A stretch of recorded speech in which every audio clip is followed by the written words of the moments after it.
Assalamualaikum. Anak kalam katir Pilipini hena Shreya Pulos. Bali, yung minimin ko doon sa Arabic na yon is sasabihin ko sa mga Pilipino na dito pumunta kasi mura yung benta niya ng gold dito. Ganon. Ada baba, baden, ada kam, ada maktab 65. 65. Punta kayo dito sa 65. Baden, Yes. Baba will give more discount. Kabir discount ha? Inshallah. Inshallah. Nagbebenta sila ng second hand. Ayan, ang daming second hand dito. Apo ni Baba. Punta kayo dito guys. Yes. Bali ang ginagawa namin kasi, pagbibili kami ng gold, tapos bumibili kami second hand. Tapos dito kami suki namin yan si Baba. Kapag pumunta kayo dito, bigyan kanyo ng discount.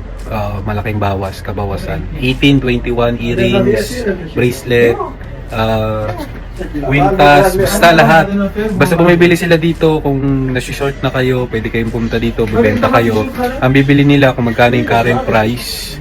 Tapos, yun yung bibili nila sa inyo. Tapos, kung halimbawa naman magbibili kayo, ganun din. So, ano kasi second hand. Pareho-pareho lang naman, gold din lang naman yan. So, ganun na lang din gawin nyo. PM nyo ako kung gusto nyo. Yun lang. Salamat. Bye-bye.